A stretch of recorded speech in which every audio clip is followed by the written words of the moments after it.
Alléluia, Seigneur Dieu Tout-Puissant. Père, nous ne sommes rien sans ton sang précieux. Alléluia, Seigneur Jésus. Ô Éternel. Alléluia. Alléluia. Amen. Seigneur, combien est précieux encore ton sang. Éternel, le sang qui a coulé sur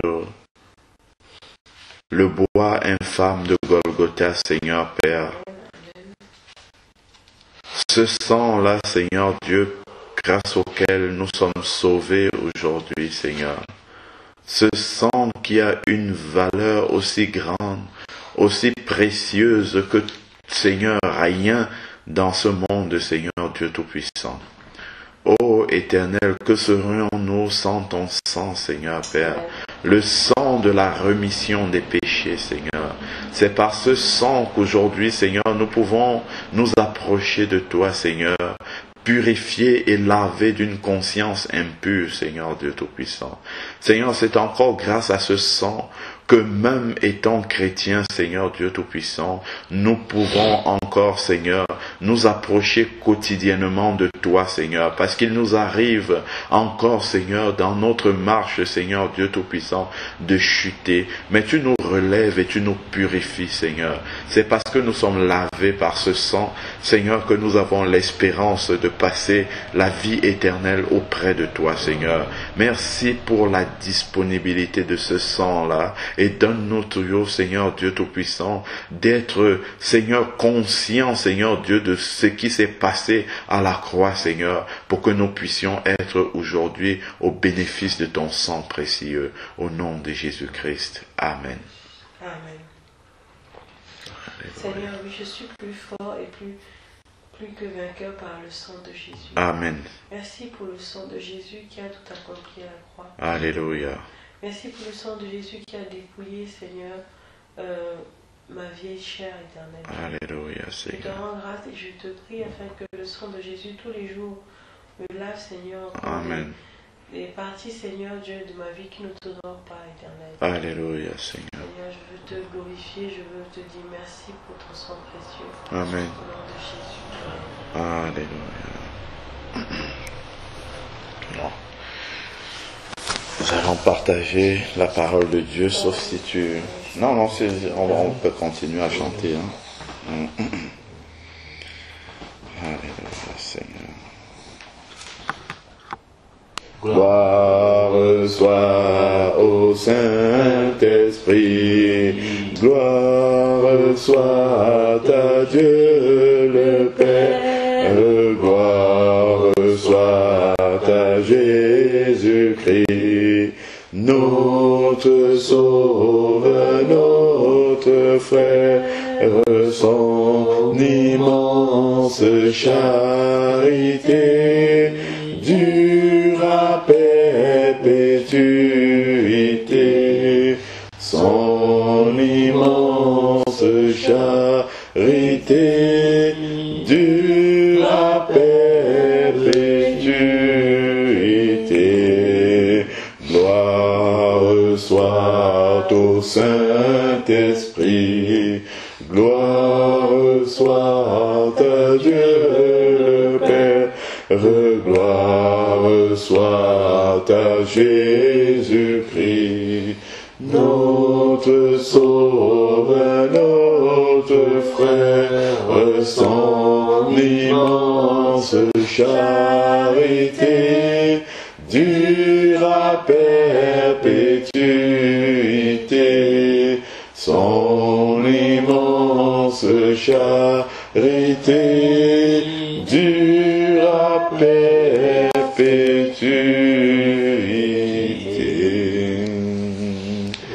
Seigneur, merci parce que tes compassions ne sont pas à leur terme, Seigneur Dieu Tout-Puissant. Éternel, merci parce que sur la terre, tu nous donnes déjà les arts, Seigneur Dieu Tout-Puissant, de l'héritage céleste, Seigneur. par ton Esprit Saint, Seigneur, qui vit en nous, Seigneur Dieu. Merci encore, Seigneur, pour ta bonté. Seigneur, merci pour ta miséricorde dans nos vies.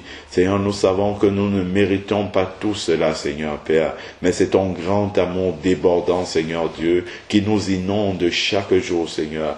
Père, donne-nous de ne jamais, Seigneur Père, oublier tout cela, Seigneur, comme si nous méritions quelque chose, Seigneur, que nous sachions toujours que c'est par une pure grâce, Seigneur, que nous obtenons tout ce que tu nous donnes, Seigneur Dieu Tout-Puissant. Merci infiniment au nom de Jésus. Amen.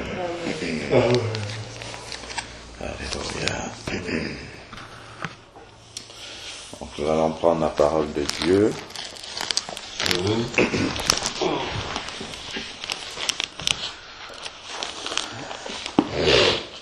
Dans Acte 5, nous allons méditer la parole. Dans Acte 5.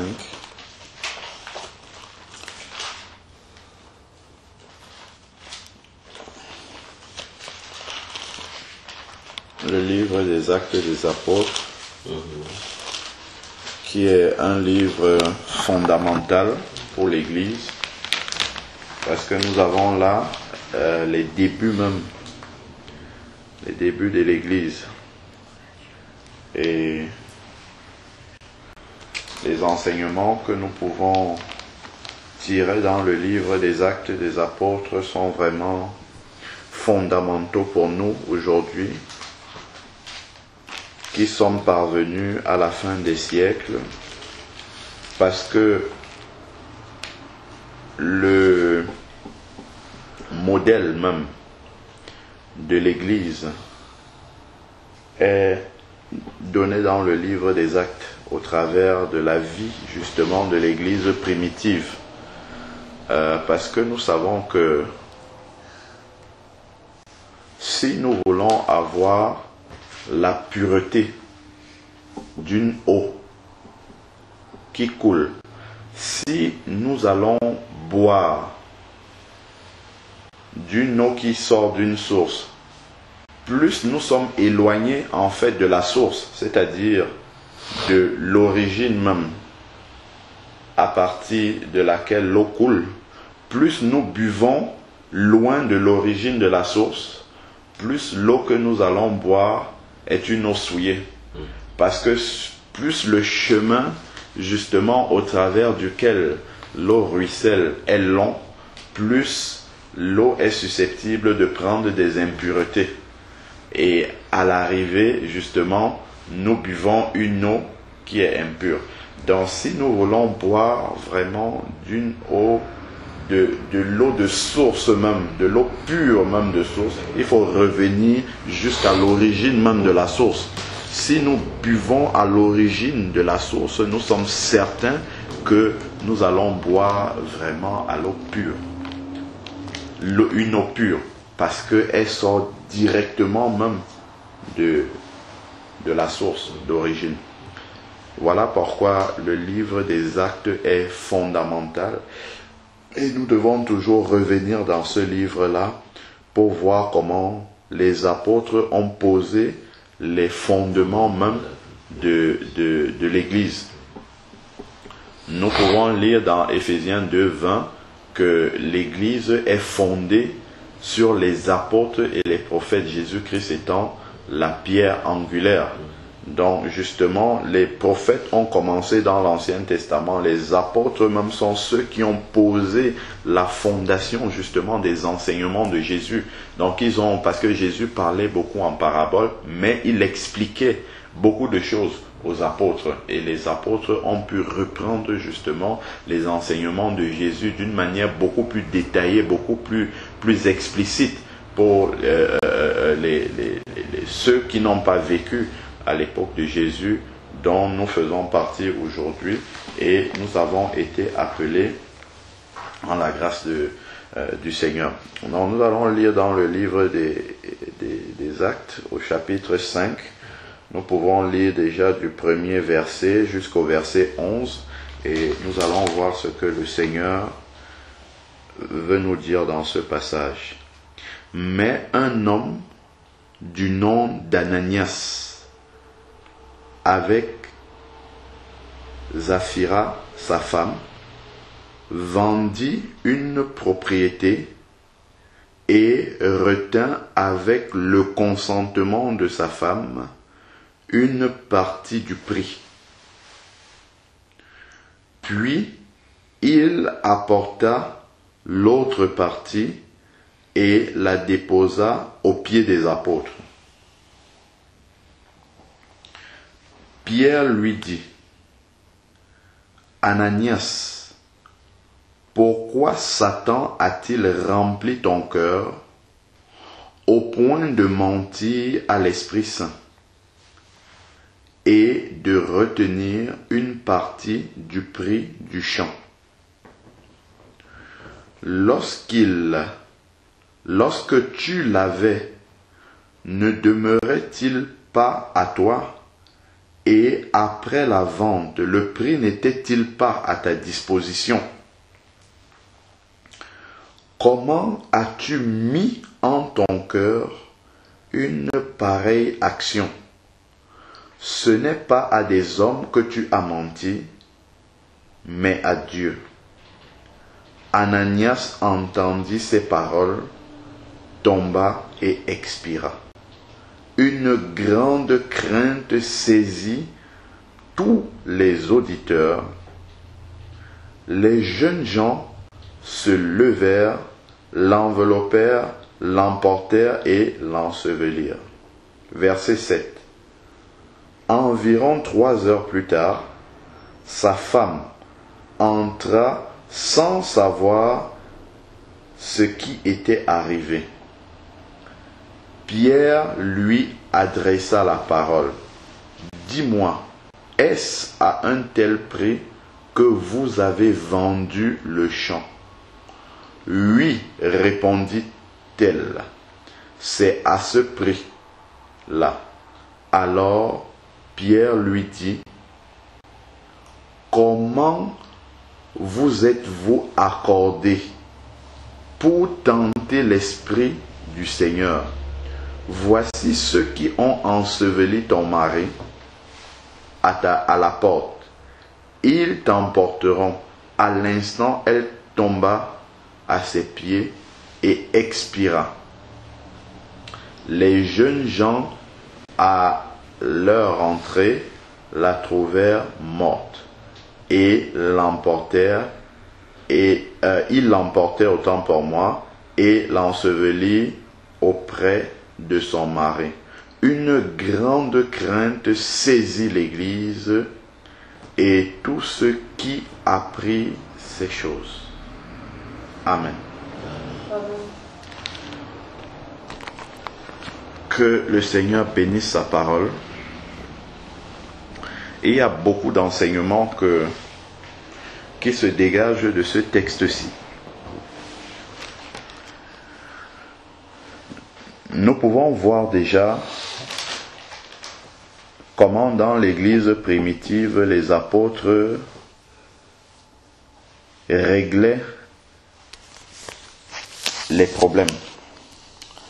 Parce qu'aujourd'hui, il y a beaucoup de confusion dans l'Église. Il y a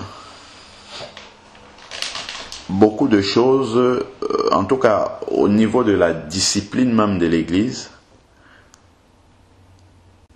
La discipline dans l'Église, la discipline spirituelle, ne s'exerce plus au nom de l'amour. Parce qu'on pense que Dieu, puisque Dieu est amour, il va passer l'éponge sur tout et sa sainteté est mise en arrière. Souvent même dans l'oubli. C'est pour ça que hier encore, quand on discutait par rapport aux jeunes qui dansent dans l'église et tout ça, je disais qu'il faut faire très attention de ramener le feu étranger dans le corps de Christ. Parce que Dieu n'a pas changé. Le Dieu de sainteté que les 4 êtres vivants dans Apocalypse 4 adorent. Jour et nuit, ils disent Saint, Saint, Saint est le Seigneur est saint. Je pense, là, nous ne sommes pas dans l'Ancien Testament, nous sommes dans le Nouveau Testament. Il est bien que les enfants de Dieu puissent méditer sur ce type de texte-ci pour voir vraiment à quel point la sainteté de Dieu est grande et de la façon dont le Seigneur a pu agir dans l'Ancien Testament. Par exemple, je pense aux enfants de Aaron, Nadab et Abihu, qui ont ramené le feu étranger dans le culte du Seigneur, et le Seigneur n'a pas eu une deuxième chance pour eux. Immédiatement, ils ont été consumés. Voilà le cas de Ananias et Saphira, qui étaient des chrétiens nés de nouveau. Là, il y a même une parenthèse encore qu'on va ouvrir par rapport à cela, parce que certains disent que une fois qu'un chrétien, quelqu'un est né de nouveau, il ne peut pas perdre son salut. On va ouvrir une petite parenthèse là-dessus, sur le cas de Ananias et Saphira. Mais ici, nous sommes justement ramenés devant la sainteté de Dieu et savoir comment Dieu agit d'une façon juste et sainte, même vis-à-vis de ses enfants qui ont été rachetés par le sang de Jésus. Parce que plus justement l'amour de Dieu est manifeste dans nos vies, plus le Seigneur va vouloir que nous soyons purs et saints. Voilà pourquoi il nous accorde justement son Saint-Esprit pour marcher d'une façon qui lui soit agréable, et même le baptême dans le Saint-Esprit pour que nous soyons immergés justement dans l'Esprit de façon à marcher dans une sainteté, comme l'indique le nom Saint-Esprit, marcher dans la sainteté et la pureté de Dieu. L'intégrité ici de Ananias et Saphira sont mises en défaut dans ce texte-ci. Et nous voyons comment, justement, l'intégrité des enfants de Dieu est quelque chose qui compte énormément au point où le Seigneur a consumé, a repris la vie de 2 de ses enfants. On peut s'étonner et même s'offusquer quand on lit ce texte-ci, de se demander « Waouh !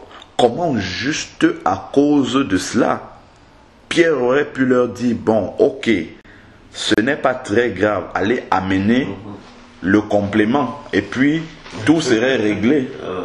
Si c'est que c'était l'argent qui était la source, parce que malheureusement aussi pour les serviteurs aujourd'hui, nous sommes tellement centrés sur le matériel, sur l'argent, qu'on pense que ça peut tout arranger. Pas du tout. C'est le péché qui est ici derrière. Et Pierre n'a pas voulu arranger ce problème-là en disant simplement « amène le complément de l'argent ». Le problème n'était pas l'argent. Le problème était justement le péché qui était caché dans le cœur de Ananias et Saphira et qui a été mis en lumière au travers de cette situation-là.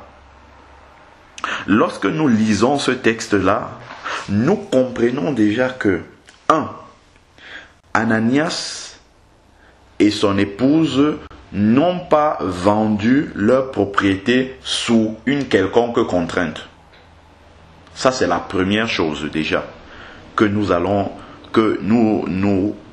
constatons dans ce texte.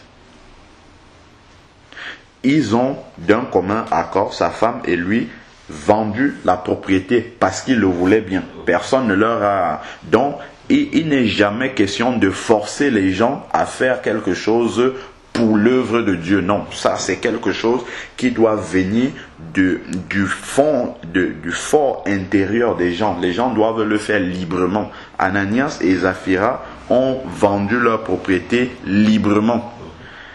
Et c'est aussi librement qu'ils ont pris la décision d'apporter le prix aux pieds des apôtres. Ils étaient totalement libres. Je crois que Pierre leur dit même, au verset 4. Et après la vente, le prix n'était-il pas à votre disposition? C'est-à-dire qu'ils ont vendu, c'est le verset 4, acte 5, 4. Le prix était à leur disposition. C'est-à-dire qu'ils pouvaient se servir de cet argent-là de la façon qu'ils voulaient.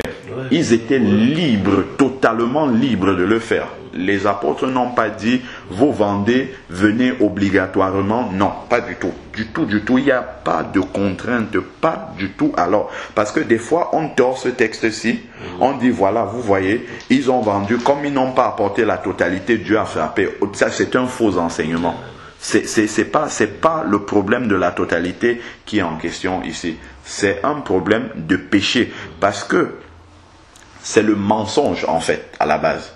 Ils ont vendu à un certain prix. Ils auraient pu disposer de cet argent-là comme bon leur semblait. Ils auraient pu même apporter la quantité qu'ils ont apportée s'ils avaient dit, bon, nous avons vendu à tel prix et nous avons résolu dans notre couple d'apporter telle fraction. Il n'y aurait aucun problème. Donc c'est là où le nœud justement du péché ici de Ananias et Saphira se pose. C'est le problème du mensonge. Donc, et nous voyons justement ici la racine même du péché. Ils se sont entendus pour venir le faire. C'est-à-dire qu'ils ont conçu le péché et ils sont venus le mettre en pratique. Et ça, nous pouvons le voir dans 1 Jean 3 au verset 9. Voilà pourquoi Pierre est aussi sévère justement pour appliquer la discipline spirituelle. 1 Jean 3, 9 nous dit « Quiconque est né de Dieu ne commet pas le péché parce que la semence de Dieu demeure en lui et il ne peut pécher puisqu'il est né de Dieu. » Verset 10 « C'est par là que se manifestent les enfants de Dieu et les enfants du diable. Quiconque ne pratique pas la justice n'est pas de Dieu, non plus celui qui n'aime pas son frère. » Donc en fait dans ce passage on comprend que celui qui est né de Dieu, c'est-à-dire né de nouveau, régénéré par l'Esprit de Dieu, il reçoit dans son cœur justement l'Esprit de Dieu qui va l'alerter à chaque fois qu'il veut s'écarter des voies de Dieu. Donc il ne peut pas pratiquer le péché, c'est-à-dire qu'il ne peut pas vivre consciemment dans le péché, il ne peut pas concevoir le péché pour aller le mettre à exécution. Parce que avant qu'il ne fasse cette chose-là, le Saint-Esprit va l'arrêter. Voilà pourquoi Pierre, justement ici, il ne met pas la responsabilité sur Satan. Au verset 3, Pierre reconnaît que c'est Satan qui a été à l'origine. C'est Satan qui l'a tenté. Verset 3. Pierre dit, Ananias, pourquoi Satan a-t-il rempli ton cœur? Donc, Satan a été véritablement celui qui a tenté Ananias, mais la responsabilité ne repose pas sur Satan. Pierre a le discernement que beaucoup de serviteurs aujourd'hui n'exercent plus, ou non même pas. Parce que aujourd'hui, on aurait plutôt dit, puisque Satan est justement mentionné comme étant celui qui est à l'origine de la séduction dans laquelle Ananias et Saphira sont tombés, alors c'est lui qui porte la responsabilité. Et si c'est Satan qui porte la responsabilité, on va pratiquer une délivrance. Pas du tout. Il n'est pas question d'une délivrance d'un quelconque esprit de cupidité ou non, pas du tout. Celui qui est responsable est responsable. Parce qu'à partir du moment où on a l'Esprit de Dieu, on devient responsable des actes que nous posons. Nous pouvons revenir même dans le jardin d'Éden à l'origine. Lorsque Adam et Ève ont péché, le Seigneur arrive dans le jardin. Il demande à Adam, pourquoi as-tu fait ça? C'est ma femme. Donc Adam dégage la responsabilité sur sa femme. Mais ce n'est pas pour autant que Dieu va dire, ok, comme ça ne vient pas de toi, je vais seulement punir ta femme.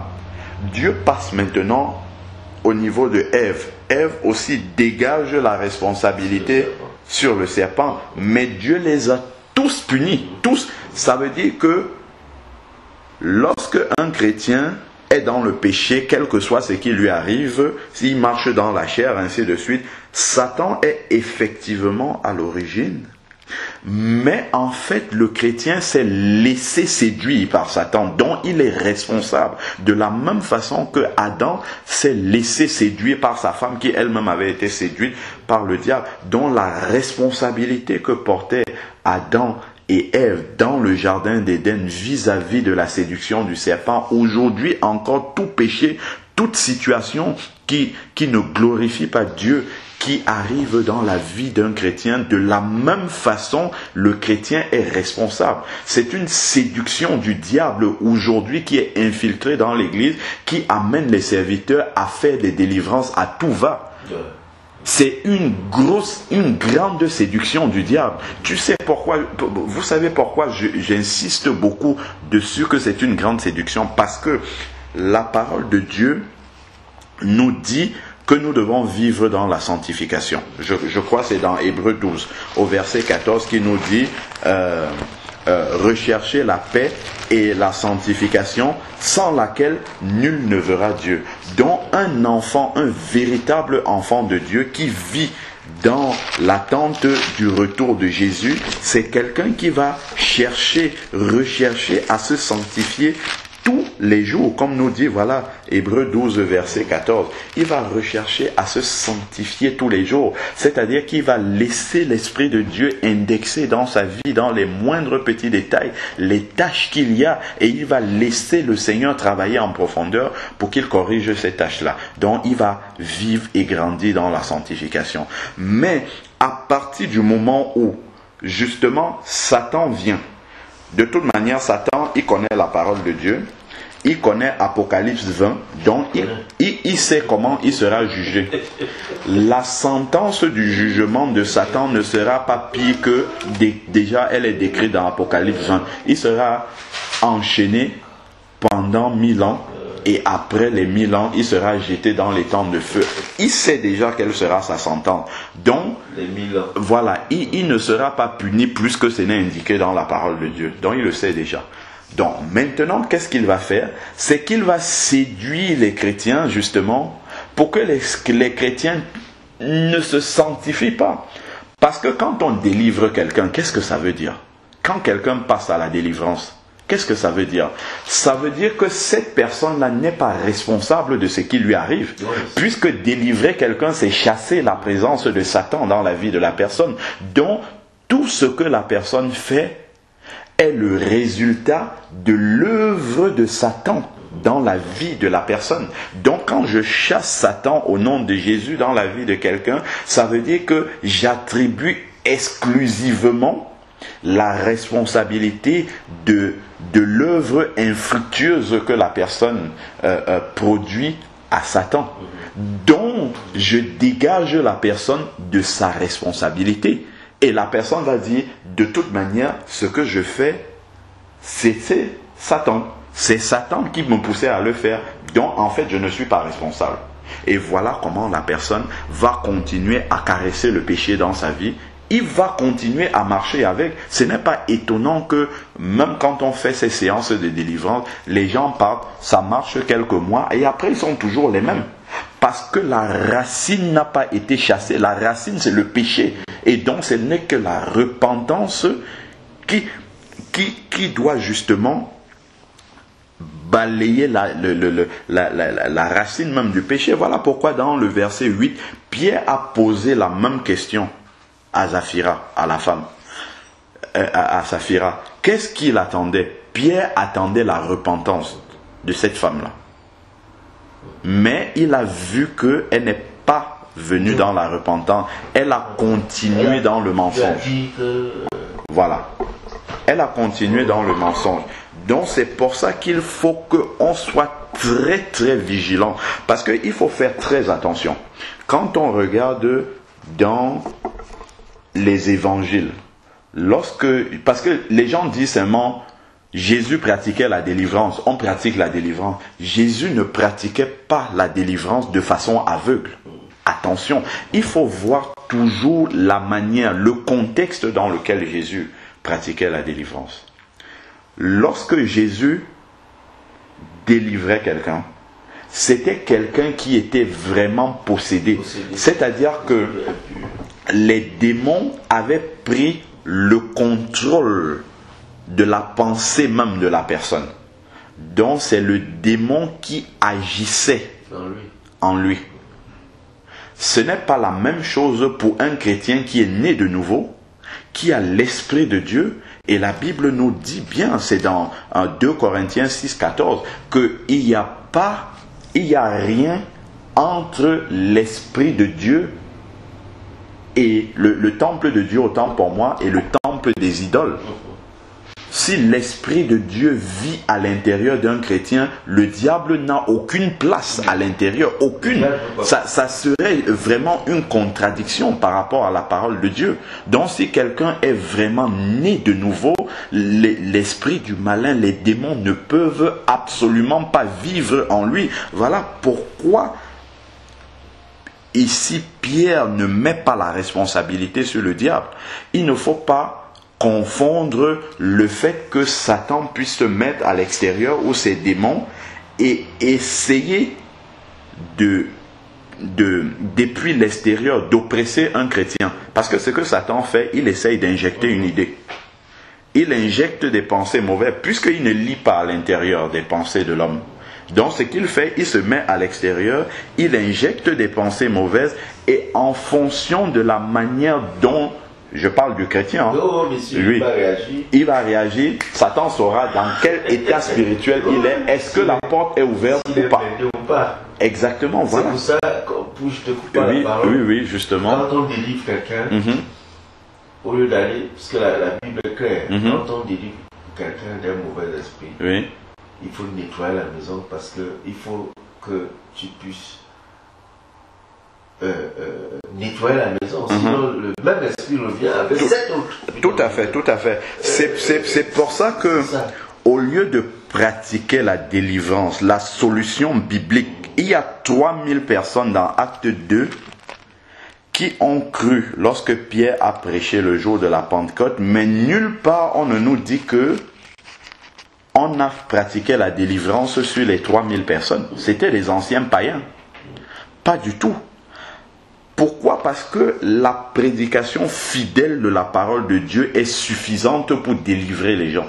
Si les gens écoutent cette parole-là et passent par la repentance, comme dit Acte 2, 38, où ils sont venus, ils ont dit Pierre, frère, que devrons-nous faire?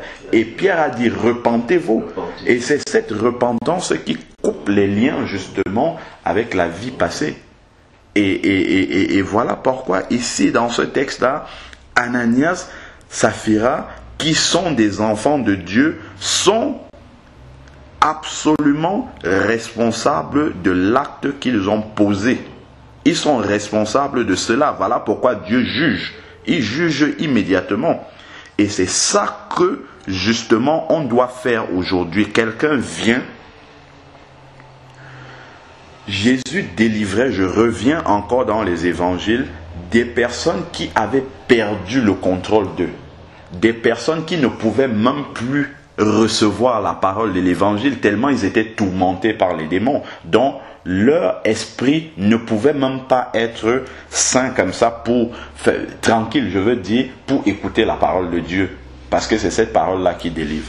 Voilà pourquoi Jésus chassait d'abord la présence de ces démons-là qui avaient pris le contrôle de ces personnes.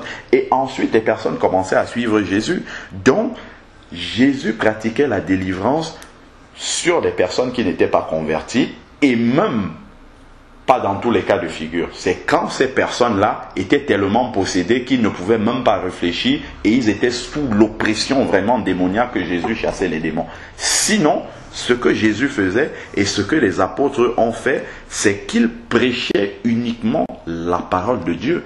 Et la parole de Dieu touchait en profondeur les cœurs Et les cœurs étant touchés arrivaient à la repentance et les gens changeaient de vie. On peut lire dans Acte 8 avec Simon. Simon qui était un magicien n'a jamais été délivré. C'est parce que justement on a ces solutions de facilité. On dit aux gens qui vont être délivrés. C'est pour cela que dans les églises, les gens sont toujours les mêmes. Ils ne changent pas.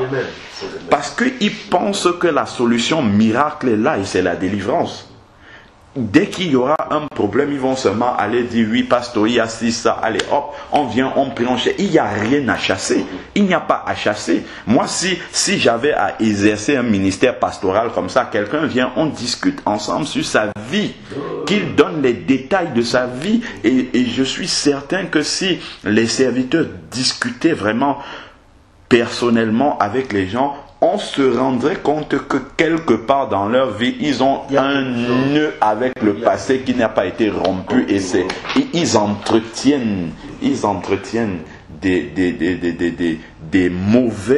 un mauvais bagage de leur vie passée. Et c'est pour ça que la présence, l'oppression démoniaque est toujours présente dans leur vie. Et là, si on disait aux gens de se repentir et de couper avec ces liens-là, mais on rendrait les gens beaucoup plus responsables. Parce qu'en priant seulement, on montre aux gens qu'en fait, ils ne sont pas responsables. Ils ne sont pas responsables de ce qui leur arrive.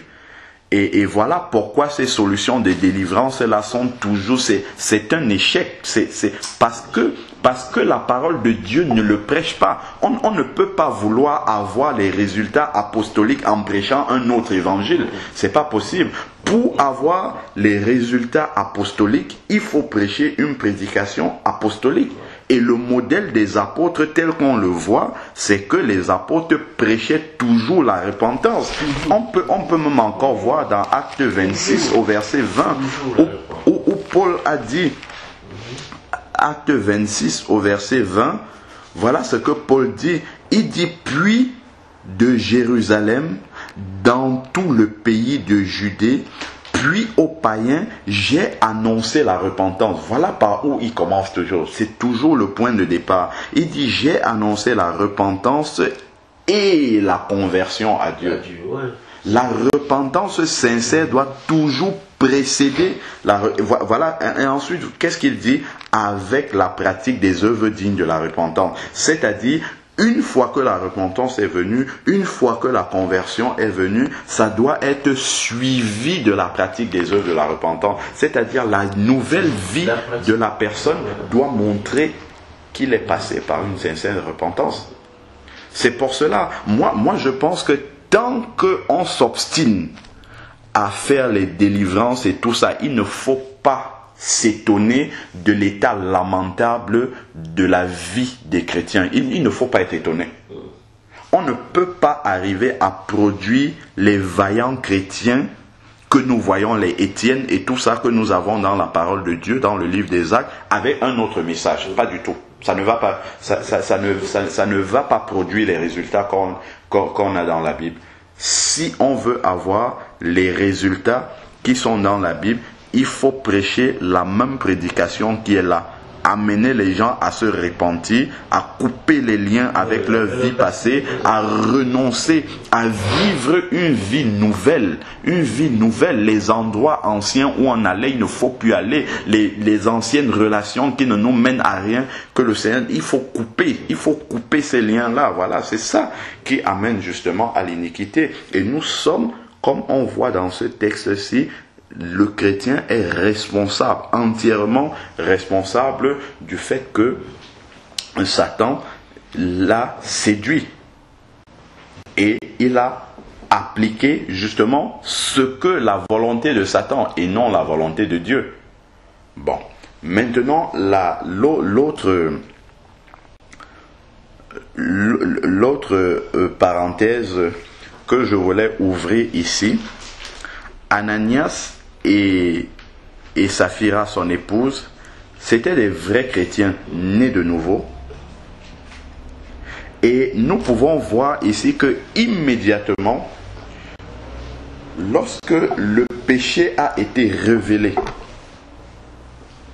il n'y a pas eu une démarche volontaire ni de Ananias, ni de son épouse de se repentir.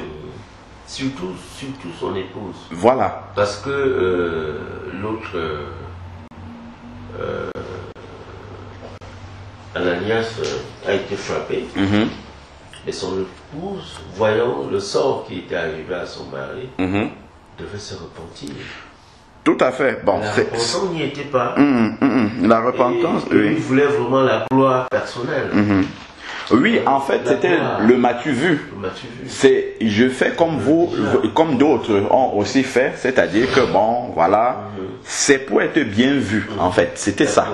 Voilà, la gloire des hommes. Dans la gloire. Tout à fait. C'était un choix. C'est ça. Oui. Elle voulait justement parce que la parole de Dieu, il n'y a rien qui est fait au hasard. Si on remonte juste dans Actes 4, 36, 37, donc juste à la fin, avant le début, qu'est-ce qu'il y a là-dedans? Joseph, surnommé par les apôtres Barnabas, ce qui signifie fils d'exhortation, Lévite, originaire de Chypre, vendit un champ qu'il possédait et apporta l'argent et le déposa aux pieds des apôtres. Donc Barnabas a vendu un champ volontairement toujours. Il a apporté la totalité de l'argent. Et eux, voulant faire comme lui, dit que nous aussi. Donc voyez comment nous aussi, nous sommes capables de faire ces choses-là. Le m'as-tu vu, on veut copier sur les autres la gloire des hommes. Donc voilà, on veut avoir les mêmes honneurs, quoi. On veut justement s'attirer la sympathie, parce que quand on voit la description justement qui est donnée de ce Joseph, surnommé par les apôtres Barnabas, fils d'exhortation, donc en fait le fait que les apôtres ont surnommé Joseph fils d'exhortation, c'est quand même quelque part flatteur. Et les autres ont voulu justement imiter cela, alors que dans leur cœur, il n'y avait pas encore justement cette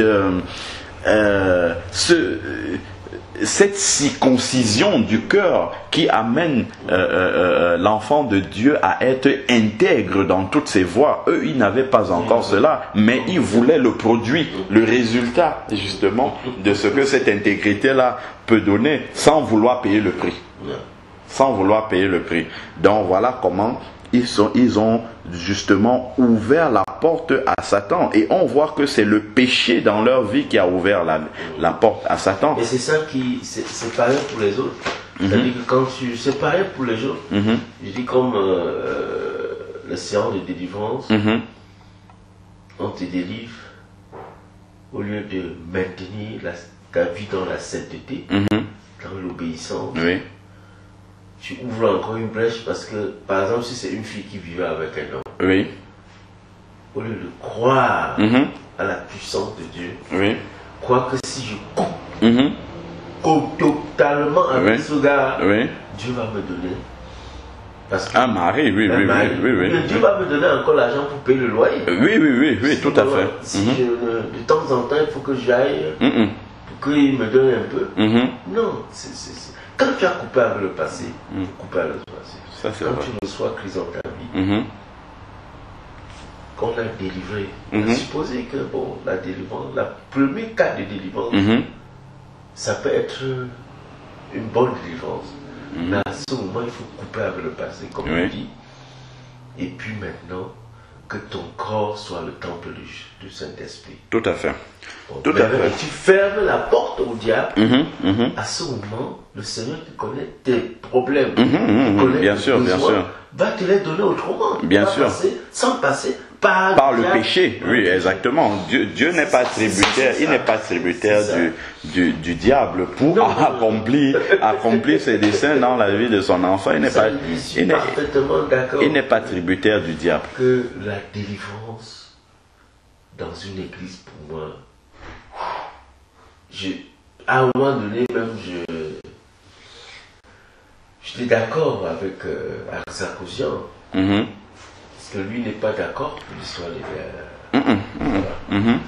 Je dis, en réalité, lui, il demande, il propose, est-ce que j'accepte, je confirme ce que tu dis. Oui. Donne la vie, donne la parole, donne Dieu aux gens. Quand ils ont vraiment reçu Dieu dans leur vie, ils vont eux-mêmes couper. C'est ça, voilà, exactement. Ils vont eux-mêmes couper. La délivrance, c'est la solution pas facile. Facile, c'est ça. Il s'est dit qu'ils ne s'étonnent pas que tous les jours, ils vont revenir sur la défense. C'est ça. Je prends l'exemple de Nicole. Vous l'avez connue. Nicole, la femme du pasteur, avec un gars qui n'était pas marié. Oui. Les deux n'étaient pas mariés.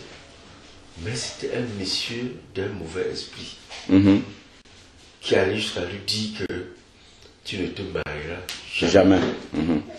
Tu vas devenir ma femme, tu es ma femme. Et je vais voir comment tu vas te marier. Est-ce qu'ils ont signé un pacte? Ça, c'est possible. Oui. Oui, dans le monde démoniaque. Alors, chaque fois, quand elle trichait même pour aller ailleurs, voir l'esprit, elle voit l'esprit de ce monsieur. Jusqu'au moment où elle est venue dans notre assemblée. Le Seigneur. Elle avait cru, elle allait ailleurs. Mais après, on l'a amenée chez nous. Oui. Donc, quand elle l'a amenée chez nous, elle a posé son problème. On s'est mis à la délivrer. Il y a le serpent qui mange à elle était née de nouveau. Elle était, comment dire, avec ce monsieur, elle était mariée ou pas? Non, elle n'était pas mariée. Il y a déjà une erreur de diagnostic. Pour moi, même avant même d'aller plus loin, avec ce que tu m'as dit là, il y a déjà un problème de diagnostic. Elle vivait avec quelqu'un, elle n'était pas mariée, elle était dans la fornication, il y a déjà un péché. Donc il n'y a aucune délivrance à faire. On doit la mettre... Parce que le problème, c'est que lorsque on pratique la délivrance, on ne fait pas réaliser à quelqu'un l'horreur même du péché. L'horreur, c'est-à-dire que la personne se rende compte à quel point elle a offensé Dieu par son péché. Tu comprends, non? Donc, la personne ne réalise pas la gravité de son péché au regard de Dieu. Donc, la personne pense que c'est quelque chose de simple comme ça que Dieu va admettre. Non, il faut que la personne réalise que c'est quelque chose de totalement abject. Avant même de finir mon texte, j'avais envie de lire Romains 6, 23, qui dit le salaire du péché, pas des péchés. Romains 6, 23 nous dit le salaire du péché, c'est la mort.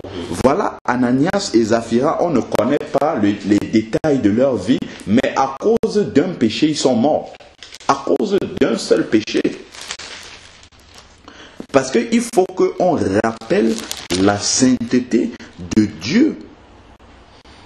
Car le salaire du péché, c'est la mort. Le salaire du...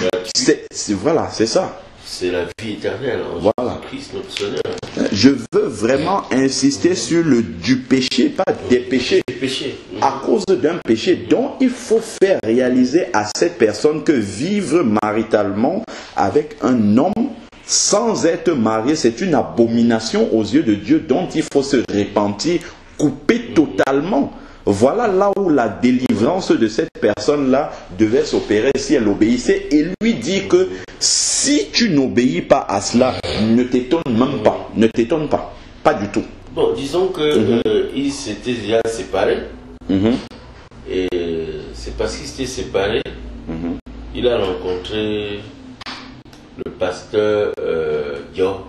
Le monsieur même en question. Le pasteur Dior. Qui a rencontré? Et la fille. La fille, d'accord, ok. Le pasteur Dior qui était au Cameroun. Et ils ont fait des projets de mariage. Donc, 5 ans après, parce que le fiançailles a duré longtemps. Ça a duré longtemps. Bon. Est-ce que pendant je pense que pendant les fiançailles, oui, comme le gars, son fiancé était ici, oui, et elle était au Cameroun, oui, je suis sûr que, étant habituée à être toujours encadrée, elle coupait. Elle allait, oui, elle allait chercher. Dans le jargon du quartier. Oui, voilà. Donc, l'année en 2011, en 2011, oui, je crois fin 2011, elle est venue. Pardon, Joe est venu, on a fait son mariage. Bon. Et une semaine avant son mariage, elle a fait des oppressions, de son ex. L'ancien, oui. Elle ne dormait presque plus.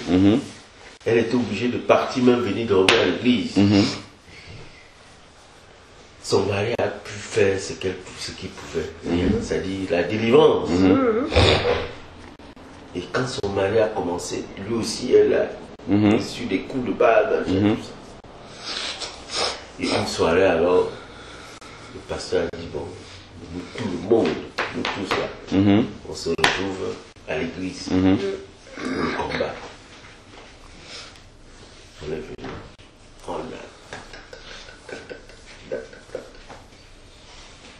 on a cru qu'il était vaincu, que le diable était vaincu. Mais rien. Et à moins de 2 jours encore, on a passé toute une soirée, à moins de 2 jours du mariage. Oui. À moins de 2 jours du mariage. C'est-à-dire jeudi soir, après l'enseignement, on a commencé encore. Et bon, on a pensé que c'était fini. Voilà, il se marie. 2 jours après, le mari est parti, elle est revenu en France jusqu'aujourd'hui. Jusqu'aujourd'hui. Maintenant, et comment est-ce que ça se passe? Le mari est allé jusqu'à dire a dit au pasteur que c'est lui qui entraîne sa femme dans les histoires. Et raconter des choses pour dire que 2 jours après le mariage, divorce. Jusqu'aujourd'hui. Mais moi, je dis que c'est tellement grave que elle a décidé de venir plus qu'habiter chez le pasteur, changer de toit. Parce que cette fille, elle est cadre à la LGS. Moi, quand je fais la lecture, je dis non. Ce monsieur, voyant, vient se marier. Au lieu qu'il entre dans la danse, il entre plutôt dans le combat. Dans le combat. Jusqu'à partir. Vous croyez que ce monsieur peut revenir encore? Non. Moi, je dis, non, vous perdez du temps. J'ai dit, il a essayé, lui-même personnellement, le pasteur, son mari, mais ça l'a dépassé. Tu peux voir, et j'ai donc compris que je me suis dit que, voyant le feu, voyant que la femme était ancrée dans un... C'est-à-dire que dans un tout pacte de diable, et malgré ce qu'on a fait, si la femme n'a pas été délivrée, c'est que la femme, selon moi, mon analyse, ne pouvait pas continuer avec lui. Voilà le or. Tous les jours, quand on a des délivrances, elle est là. Je dis que depuis que son mari est parti, je crois qu'on l'a délivré. Je dis au moins 8-10 fois. Même la dernière fois, le truc de passe, ce que nous avons eu à la conférence Pascal, on l'a délivré. Je dis là, en parc là. C'est pas normal. Je dis que chaque fois, C'est pas normal. on la délivre toujours. Mais quel est donc le problème? Ça dit que elle a tout dit, mais il reste quelque chose. Ah, amen. Tu as dit amen. Je dis amen dans ce que tu viens de dire. Et tant que elle n'a pas dit ça et tant qu'elle ne tombe pas, elle ne tombe au pied pas de la croix. au pied de la croix. Avec ça. pour dire que tout ce qu'on fait depuis, tout ce qu'elle dit depuis, tout ce qu'on fait, elle va rester avec. Il y a un truc comme ça. C'est tout. Ce n'est pas. Elle peut même pas payer ça avec sa tête. Tout à fait. Ça, c'est un bon diagnostic. Oui. Ça. Elle n'a pas Payer ça tout avec la tête. Elle n'a pas fini. Parce que c'est pas possible qu'on fasse la dette. J'ai dit que plusieurs fois les pasteurs sont venus d'ailleurs, on a fait de rien. C'est-à-dire on était convaincus que c'est bon. Que c'est bon. Bah, quand c'est bon, hein, c'est bon. Hein. Ouais. Ça peut pas être bon et mauvais. C'est clair. Surtout avec le Seigneur. Non. Donc c'est dit que quand on lit ça, moi je dis que la repentance, pour moi, je sais, c'est un message difficile que les gens n'aiment pas. Les gens n'aiment pas la repentance. Parce que en réalité, c'est pas seulement la repentance, mais c'est l'abandon. L'abandon, c'est la coupure totale, comme dit. Carrément avec l'ancienne vie. Complètement. C'est ça, tout à fait. Accompagné de restitution et de tout. Oui. Et de tout. Tout est là. Or, comme c'est difficile, les gens n'aiment pas ce message. Parce que c'est l'évangile de la croix. C'est vraiment la croix que tu Tout à fait. Tout à fait. C'est la croix. Parce que Ananias n'a pas fait ça parce que il voulait donner à l'église. Mais comment un petit comme ce genre vend sa propriété, vient donner, et nous là, anciens de l'église, non, ça c'était un autre but. Le dessin était différent. Tout à fait. C'était différent. Tout à fait. C'était différent. Tout à fait. Le Seigneur qui connaissait leur cœur a frappé. Voilà. Non, c'est clair. Hein. Et puis, par rapport à ce que tu étais en train de partager, il y a un petit passage, deux versets. Toujours dans Actes. Oui, dans Acte 16. Il y a deux petits versets. Acte 16, du verset 16 au verset 18, ici qu'on peut lire. Acte 16, verset 16 à 18.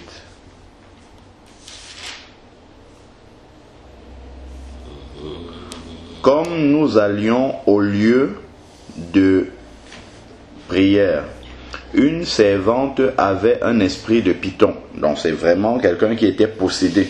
Avait un esprit de python et par ses divinations procurait un grand profit à ses maîtres. Vint à notre rencontre. Donc cette servante est venue à la rencontre de Paul et celui avec qui elle était. Elle se mit à nous suivre, Paul et nous, et criait, ces hommes sont les serviteurs du Dieu très haut, et ils annoncent la voie du salut. Quelqu'un qui a un esprit de python, mais elle reconnaît les serviteurs de Dieu. Bon, allez, ensuite, verset 18, elle fit cela pendant plusieurs jours. On voit qu'elle avait cet esprit-là, elle suivait Paul et les autres pendant plusieurs jours, mais ça n'a pas empêché Paul de continuer à travailler. Hein. Il a continué à travailler malgré cela. Paul, excédé, se retourna et dit à l'esprit, je t'ordonne au nom de Jésus de sortir d'elle. Et il sortit à l'heure même.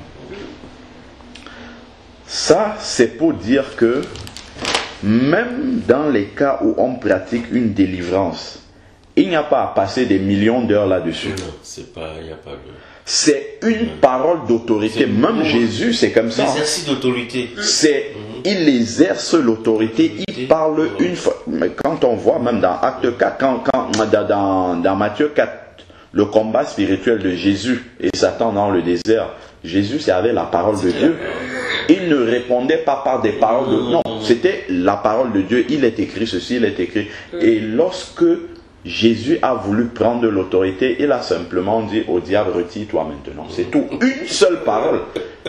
Donc ce n'est pas la quantité des paroles qu'on va prononcer, ce n'est pas le volume, c'est pas ça qui est important. C'est une parole d'autorité.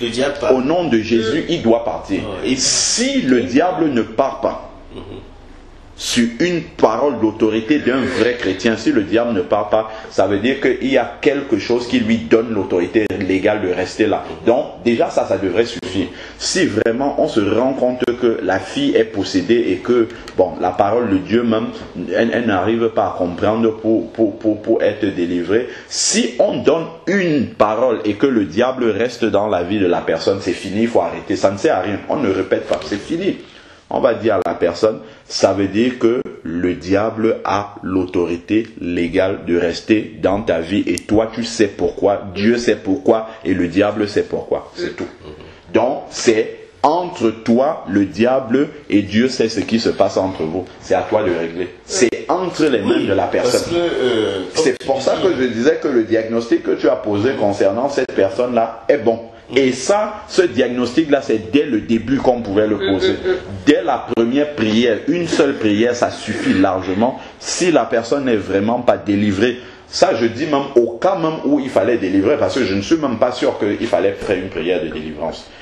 Mais si sur l'autorité des enfants de Dieu qui sont vraiment remplis du Saint-Esprit, si le diable reste, c'est parce qu'il a l'autorisation de rester. C'est tout. Il y a pas, on ne peut pas chercher.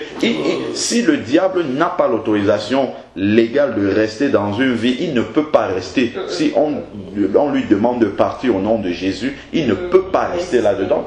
Du tout, du tout. Du tout, du tout. S'il est resté, ça veut dire qu'il a l'autorisation de rester. Et Dieu ne peut pas... Parce que on dit souvent, Dieu est un Dieu juste. Dieu est un Dieu de justice. On pense que Dieu est seulement juste envers nous. Dieu est juste même avec le diable. Parce que le diable, c'est l'accusateur. On le sait. Le diable accuse même Jésus. Puisque au travers des pharisiens, les pharisiens disaient qu'ils délivrent les gens au nom de Belzébul. Donc le diable accuse même Jésus, à plus forte raison les gens de sa maison, on a dit, dans la parole de Dieu. Qu'est-ce que ça veut dire? Ça veut dire que le diable étant un accusateur peut accuser Dieu lui-même. Or Dieu est un Dieu juste qui est parfaitement juste et qui sera toujours juste. Donc même avec le diable, Dieu est juste. Si le diable dit à Dieu, dans cette vie-ci, il y a quelque chose qui m'appartient, Dieu ne va pas lui dire de partir. Il doit rester là. Il a l'autorisation de rester. Dieu ne va pas faire une exception. Non, pas du tout. La personne va rester dans cette situation-là et elle le sait. Dieu va toujours s'arranger pour que la personne sache. La personne est consciente. C'est juste qu'il y a quelque chose qui doit sortir, qui n'est pas sorti. Comme tu as dit. Non, il y a quelque chose. Elle ne l'a pas dit. Elle ne l'a pas dit. Il y a quelque chose parce que il n'y a rien qui est impossible. S'ils sont allés faire le pacte de sang là. Tout ça, voilà. Il y a des choses. Il y a beaucoup de choses. C'est ça. Parce que il n'y a pas de... Peut-être elle a cru que quand on va prier comme ça, ça va annuler tout ce qu'elle a. Non. Sinon, la confession, ça doit sortir. Ça ne va pas aller annuler quelque chose qu'elle allait faire consciemment sans le confesser et l'abandonner. Non, la délivrance ne va pas venir. Il n'y a rien de plus. Pour moi, je ne vois rien de plus. Même si tu as dit, même si j'ai tué une personne, tu confesses. Bien sûr, il y a des sorciers qui ont donné leur vie au Seigneur. Voilà, j'ai fait ça, j'étais séduit par le diable, vraiment je regrette, je demande pardon et puis c'est fini. C'est ça. Parce que je dis, un pasteur qui vient, au lieu de tomber dans la préparation, tombe plutôt dans les séries de délivrance de sa femme. Non, c'est pas... Vous vous étonnez que le pasteur est venu à abandonner sa femme, ne revient plus normal. Ne vous étonnez pas. Parce que je pense qu'il a fait des analyses. Mais quelle est cette femme qu'on délivre tout le temps. Depuis, ça ne finit pas. Il dit le lendemain, un jour après, paf, il a pris son femme. Il est parti. C'est normal. Attends, il ne va pas passer la vie. Si vous n'êtes pas arrivé après combien de séances, c'est pas lui qui va arriver. Il laisse tomber. Et puis je dis vraiment, non, je dis c'est quand tu as... Et le texte de Acte 16, là, texte qui me permet de mieux comprendre encore qu'en fait, quand je relis même le livre de Hagin, sur l'autorité. Kenneth Hagin. Oh ouais. Sur l'exercice de l'autorité, n'est-ce pas, du croyant. Il a pris quelques cas en disant qu'il y avait le chien d'une femme qui marchait, qui la suivait. La femme disait toujours, bon, mais une fois quand le bus est arrivé, elle attendait le bus. Quand le bus est arrivé, la femme a seulement dit, rentre avec autorité. Le chien est parti. Donc en fait, dans ce livre, il parle de l'exercice de l'autorité du croyant. Nous n'exerçons pas notre autorité. Et effectivement, quand Paul a exercé l'autorité en disant esprit impur, sors, va-t'en, il est parti. Parce qu'en réalité, il parlait avec la puissance de Jésus. Il parlait avec la puissance de Jésus. Il exerçait l'autorité. L'autorité de Jésus, oui, tout à fait. Mais si l'esprit impur ne part pas, effectivement, je suis d'accord avec toi. Que c'est parce que il y a un lien. Mariage, il y a un lien entre l'esprit impur et la personne. C'est clair, c'est ça. Elle a tout dit. Elle a tout dit de son passé. Mais je crois qu'il y a quelque chose. Elle a laissé des choses. C'est là où. Parce que je dis qu'on a tout fait. Dit chaque fois le monsieur vient, tu dans les rêves, dit tu ne peux pas. Personne. Le mari là. Tu mens, oui. Ça, c'était son mari, c'était son copain. Son copain avec qui elle est. Voilà, qui a décidé qu'elle ne va jamais se marier. Son copain. Oui, que tu ne peux pas, tu mens. Dans les rêves, tu mens. Donc il doit y avoir quelque chose. Non, il y a un lien. Le diable, quelle que soit la puissance du diable. Non, Dieu est tout puissant. Il est tout puissant. Il est tout puissant. Parce que, en fait, même son enfant, apparemment, va chez lui. Il doit y avoir quelque chose. C'est pas coupé. Non, c'est pas coupé. C'est pas coupé. C'est pas coupé. C'est pas coupé. Parce que ce monsieur doit donner encore des choses. Même pas, c'est pas à la femme, mais ça peut être dans la famille. C'est pas coupé. C'est clair. Il doit y avoir quelque chose. C'est clair. Parce que les messages comme celui-ci nous permettent de mieux comprendre notre ministère. Et c'est pour ça que la délivrance, souvent à l'église, je suis trop réticent. Je fais toujours.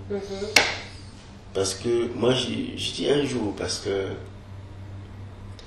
il faut plutôt préparer la personne à éviter le péché que de laisser la personne vivre dans le péché et lui donner la solution facile. De toute manière, ce n'est pas biblique.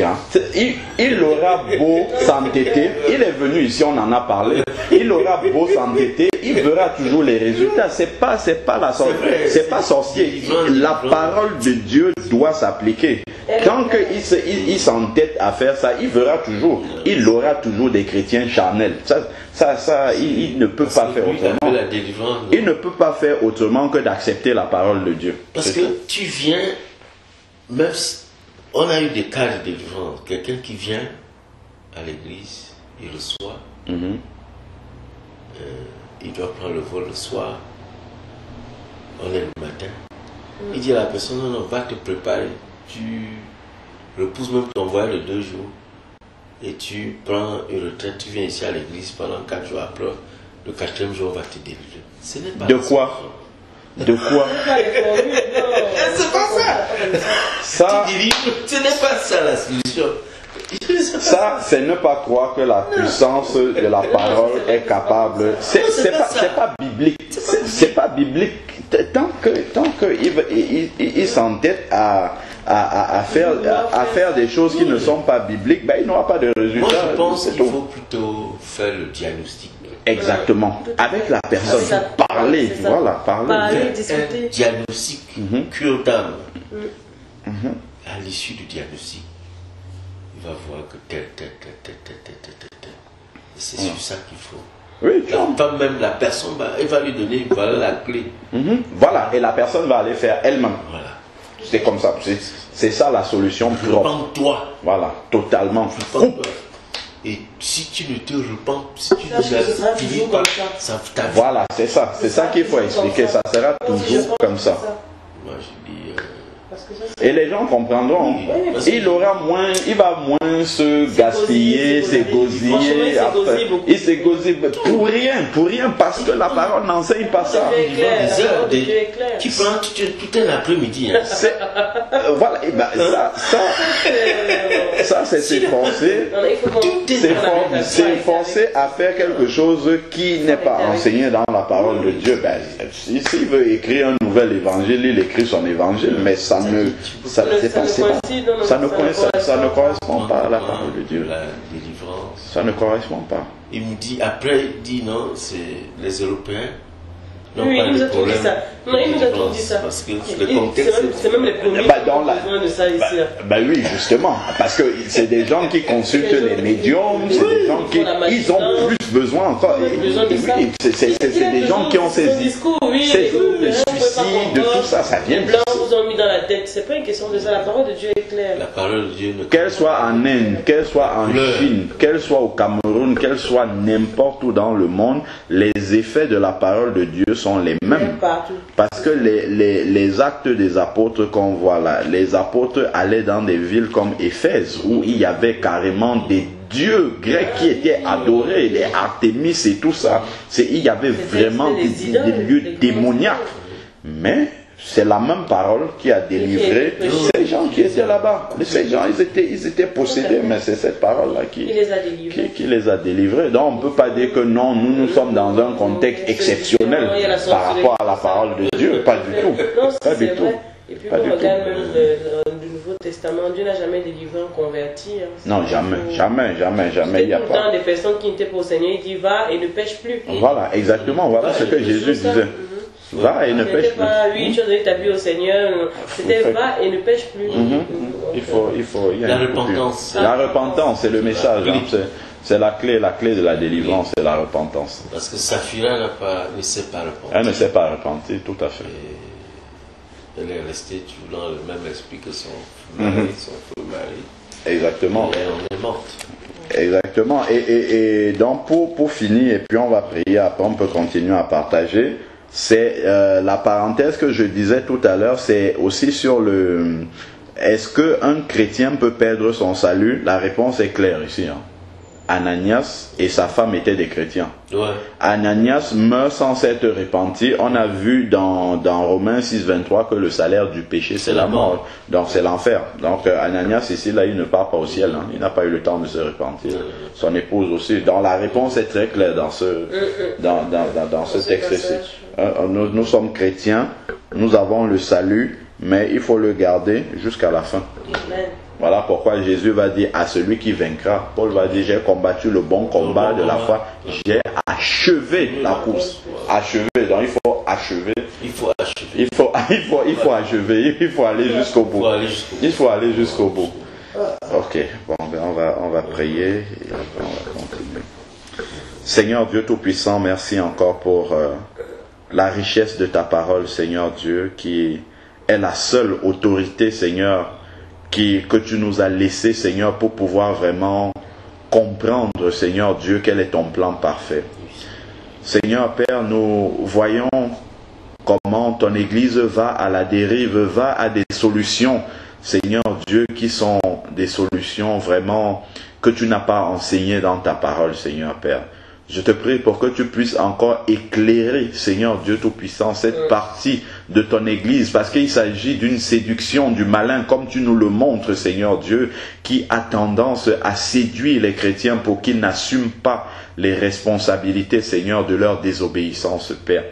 Te prions que vraiment, Seigneur, que la repentance soit véritablement enseignée comme étant le seul remède véritable de la délivrance, comme tu nous le montres dans ta parole, Seigneur Dieu, afin que tes enfants soient vraiment, Seigneur, totalement coupés, Seigneur Dieu Tout-Puissant, de l'oppression démoniaque et puisse te servir, Seigneur, en toute liberté. Seigneur Père, continue à nous garder dans les profondeurs même de ta parole, que nous gardions, Seigneur, ce que nous avions entendu aujourd'hui, que nous comprenions, Seigneur Dieu, que tu es un Dieu totalement saint, Seigneur Père, et que nous ne devons pas jouer avec le péché, comme nous avons vu Ananias et son épouse jouer avec le péché à cause des honneurs de ce monde, Seigneur, qu'ils recherchaient. Mais nous avons vu comment tu as réglé ce cas-là, Seigneur. Nous savons que tu es un Dieu qui n'a pas changé. Tu es le même hier, aujourd'hui et éternellement.